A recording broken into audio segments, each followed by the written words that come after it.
birds. What are they exactly, and why do they fill me with an emotion I can't quite articulate using human language? As a concept, I like them. They are feathered and bipedal. Some of them even look like sentient balls of fluff. But much like communism or eugenics, they are good in theory, poor in execution. As sex symbol and wheelchair aficionado FDR once said, birds are tiny vessels of sin.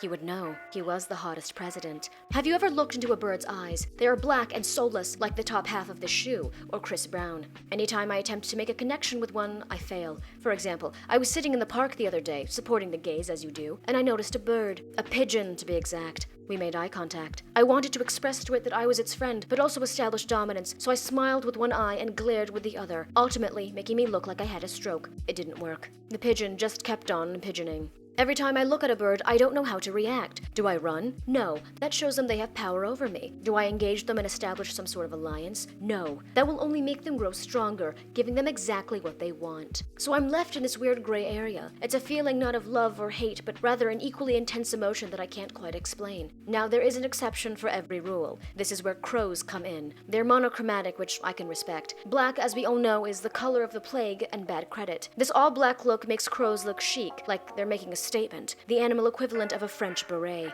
Now you may be thinking, sticking to just one color sounds suspiciously close to segregation. Martin Luther, fashion icon and nailer of manifestos, did not free the blacks just to have another species bring back racism. Fortunately, crows cannot comprehend the concept of race, so I can let this one slide. But they're still on thin freaking ice, I can tell you that much. The more I think about it, maybe birds elicit this kind of reaction because of what they represent. They are essentially the closest relatives to dinosaurs, who dominated the earth for millions of years, while our ancestors rummaged on the forest floor.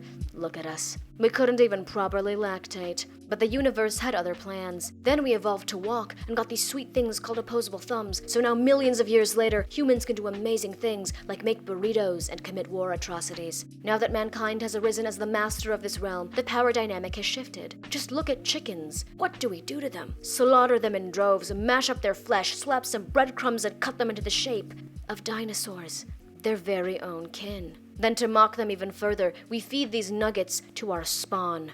Every time I look into the eyes of a bird, I'm reminded of the human species' complete and utter domination of nature. Or maybe they just look weird, I don't know.